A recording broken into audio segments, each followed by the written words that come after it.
of a structure. And I wanted them to believe it even before we were able to do it.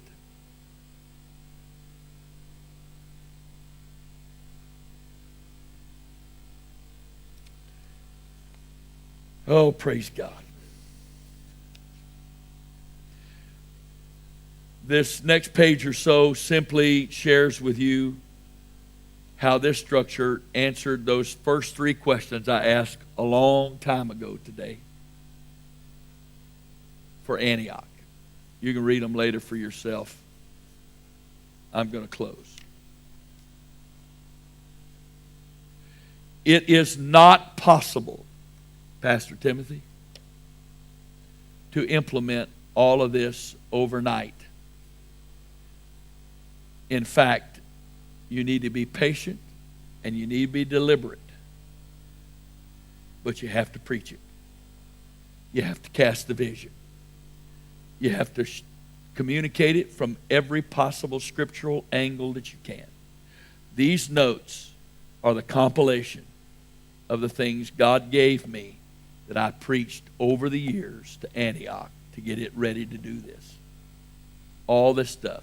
And stuff about the body, stuff about the building, the stuff about John Wesley, the stuff about the early congregation. God gave me all of those one thing at a time. And I'd preach and teach that stuff till the church had it. And I kept doing it. The Lord kept doing it and having me do it from different directions until finally that church believed that's what we were supposed to be. And we started small. Now, here, because of where you are,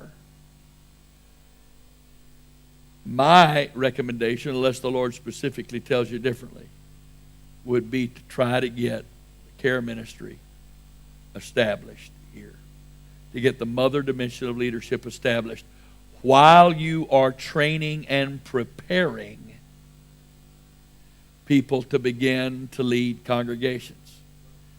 That being said, I believe with all my heart there's at least one, if not two, and maybe three men right now who are faithful and loyal and far enough along that you could use one or two or three of them to start in different places to begin to learn. They would learn, and while they were learning, you would learn how to oversee and how to lead. I'm not talking about doing that tomorrow, next week, or next month. I'm just talking about understanding that while you're really giving your primary focus to the care ministry, because the mother dimension of leadership has to be established to take care of the babies.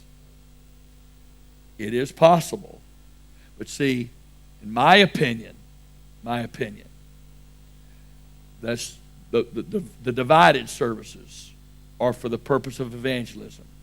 The corporate service is for direction and inspiration and encouragement and celebration, because we tell what's going on and share testimonies of what's happening. Okay? However you do it, working with Joy Fellowship or whatever, taking a wall down, reorganizing services, or when you would do that, that'll take some time to get all that ready to go. But it's going to have to go that way. It is possible that only one service a Sunday, as far as Tabernacle of Joy, is held here. It's possible. It may be possible that everybody is divided up into congregations all over this island at some point. And that the only thing that's held here at that same time is a congregation like everybody else's that would be trying to reach this immediate area in that service. And that everybody comes together for a great time of a move of God. Now, you can't do all that overnight. And how and when and where all of that would be done is something that you have to wait on God for. And you can't let all that weigh on your spirit. You got to give it to God. Now, Lord, if you want me to do that, I give it to you. I'm not going to fret over this. I'm not going to worry about this. Show me what to do. Show me how to do it. Show me when to do it. Running all that by the bishop. Sitting down, working with him on all that. But this is the destiny for Singapore and its revival. Now, what was, that sign says this is the Antioch of the East. Let me tell you what Antioch's all about. Antioch, being called an Antioch, means you accept the responsibility for being a pattern of revival, a pattern of church structure. This group of people that comes together here needs to understand they've been entrusted not only with the opportunity to reach Singapore, but with establishing and demonstrating New Testament church structure to many, many places in this world. Now, you got to work it here, and others will take notice.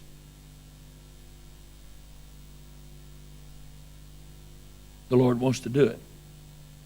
He wants to do it. Now, at this point, by the will of God, which if it is the will of God, which at this point I believe it is, but I'll reserve the right to let you know differently in the next day or so, or 3, as I wait on the Lord. I'll come back and we'll talk for the School of Evangelism, and I love to talk about that. And I will talk to you about the scriptural concepts of what to do with the structure. The structure is only the tool. It is not what we're all about. And we need to figure out how to reach the world and what the Lord tells us to do to reach the world. I'll be thrilled. I'd enjoy doing that. That'd be a lot of fun. Love to talk about that.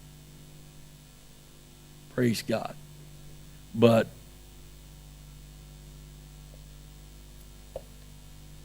I cannot stress enough how important it is for all of this to be put in His hands and none of it be forced. You cannot force it.